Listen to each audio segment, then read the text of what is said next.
Welcome to Watercolor Gathering Up the Hill. Hope you enjoy it.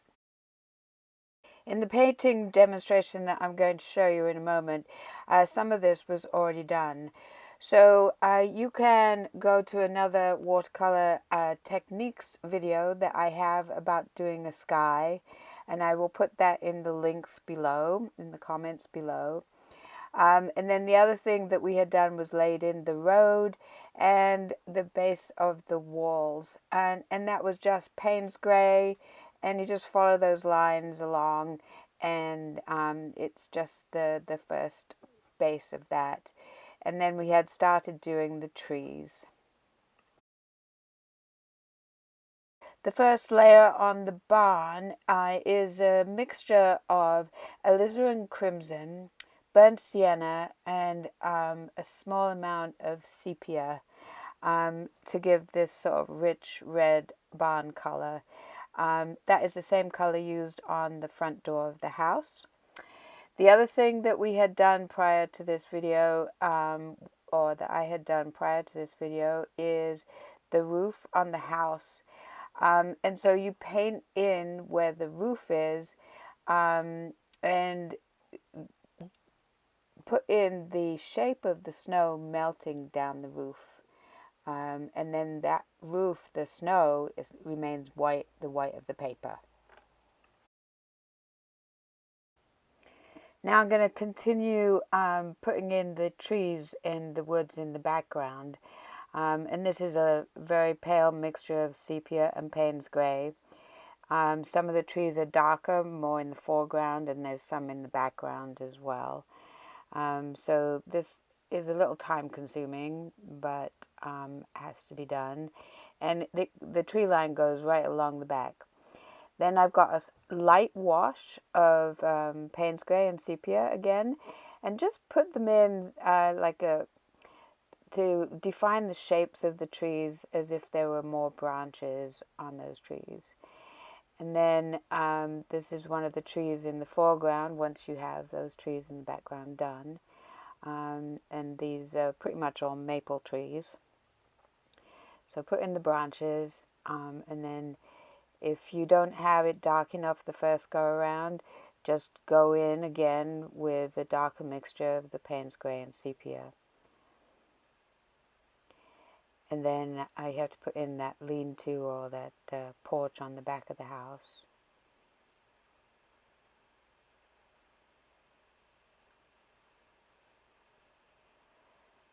And I had a blossom on the side of my barn, so I'm going over that side barn with a deeper mixture of the same colors. That's in shadow, so that helps with that. And then this is the shadow in the snow, and that's ultramarine blue.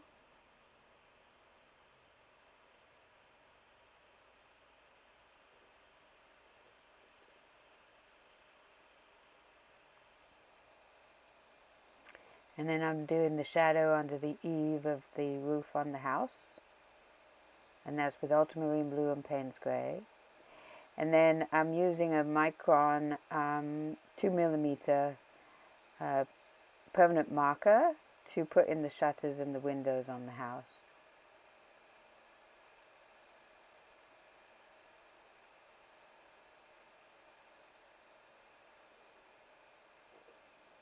Again, going over that tree on the left hand side just to darken it up, and then putting some color for the background.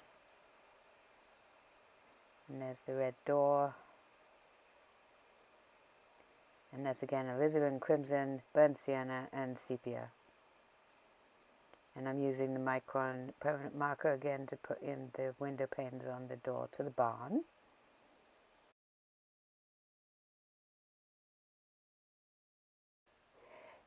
And now I'm going to put in the foundation.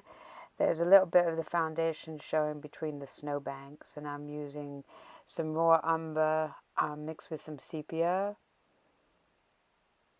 And it's on both sides, in the front and the side of the house. And that's that last window in the back porch. And I defined the spot where the house joins the foundation with the fine liner again.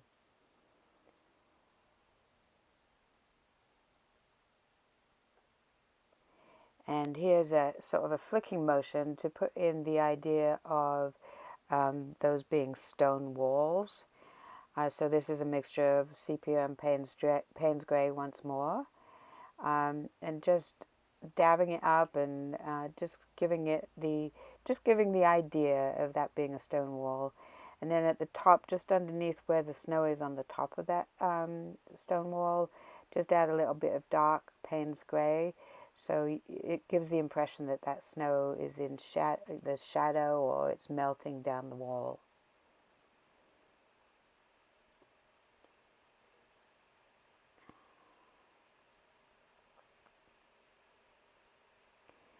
And that's the same thing on the stone wall on the other side of the road, and that they're both round, or as they have a curve to those walls. So you have to remember that when you're painting the stones as well. Go with the same shape. And then that stone wall in the yard of the house we're painting just needs a little bit more detail. Not as much as in those two walls in the front, because it's much further in the background.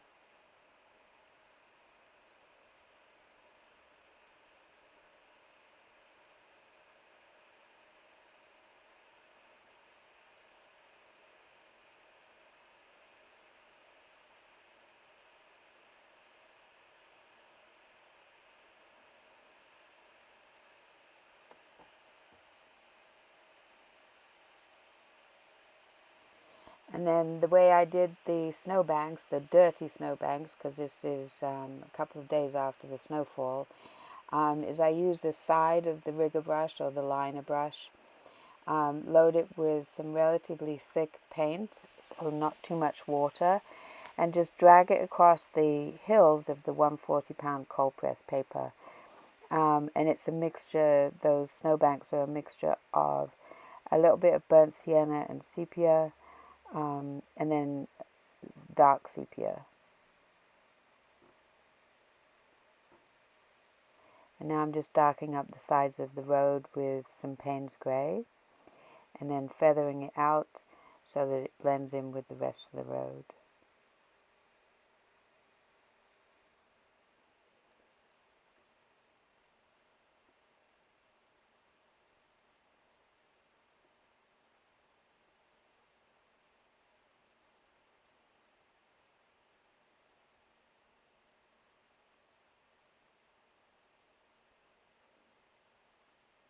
Do that on both sides.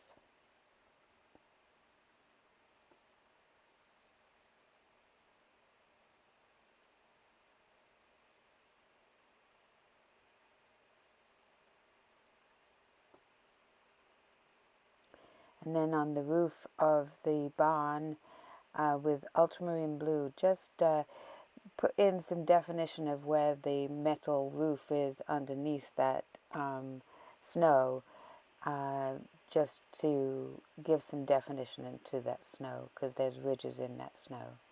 And then I'm just adding a little bit more darker Paynes Gray to just above where the snow line is, where it's likely melted from the roof, so the roof will be wetter than at the top of the roof.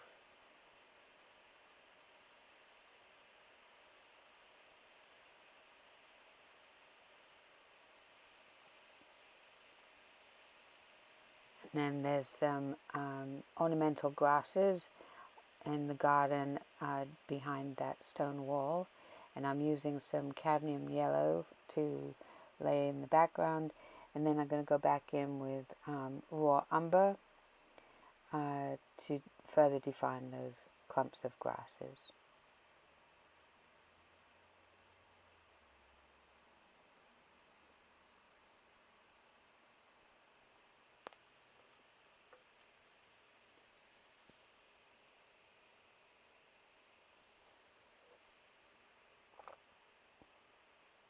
And with a little ultramarine blue, just add in some blue to the snow on top of the walls, at the base of the snow. It just gives it a little bit of shadow and gives it a little bit more dimension.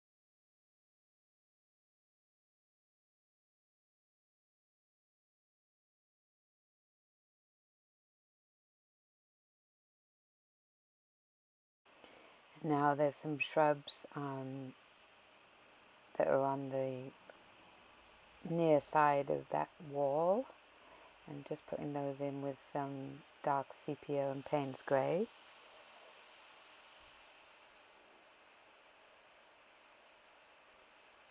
And then just dabbing some sort of berries or seed heads that are on those shrubs. And there's one more behind that tree.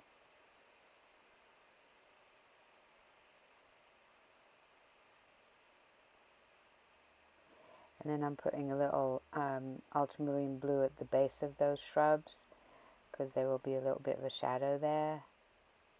And then feathering it out so there aren't any hard lines.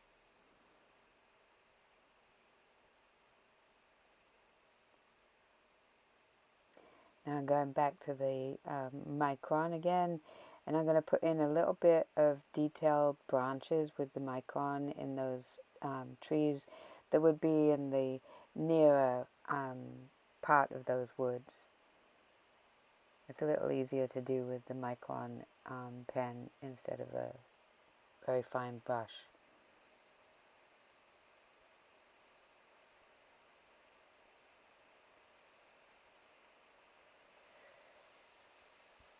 And adding a few more trees in with that pen.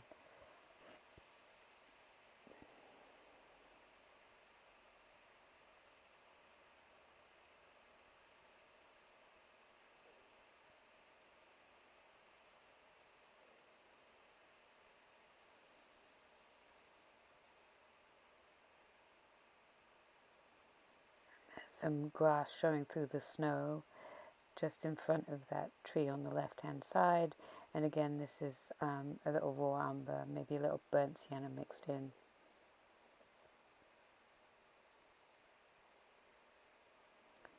Just further defining that's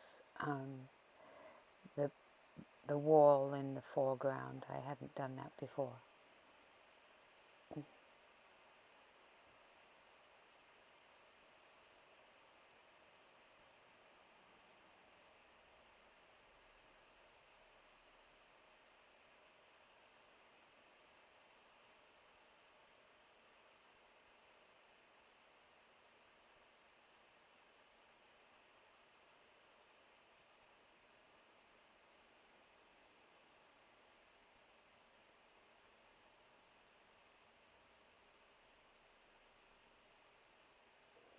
And now the background is pretty much done.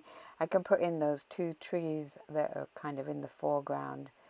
They're smaller than the other two on either side, but now they can go in because they'll go over the roofs.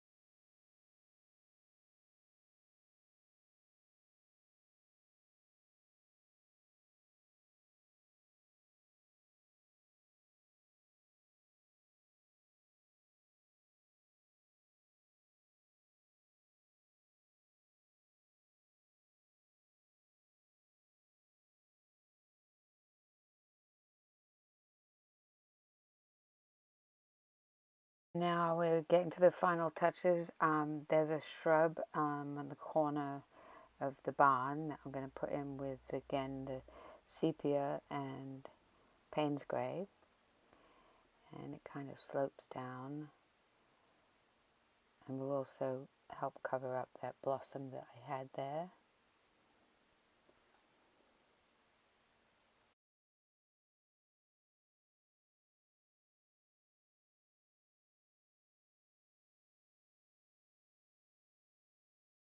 And then there is a wreath, a Christmas wreath hanging on the barn.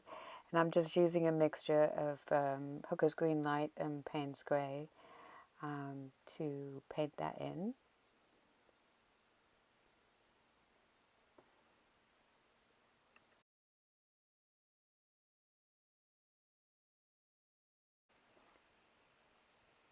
And now with a mixture of alizarin crimson, burnt sienna and sepia, I'm just going in with my rigger brush to sort of define barn boards going vertically down that wall. So just some lines, and then maybe a little deeper color right where the snow is, to possibly give the impression that the snow had melted away from the wall. So that's going to go right across.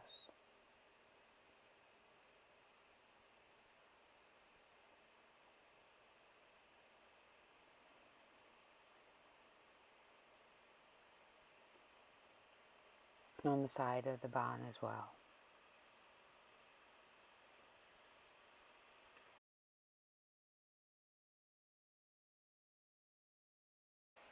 And then on the side of the barn there's a small fruit tree of some kind, maybe a small apple tree. So I'm just going to put that in.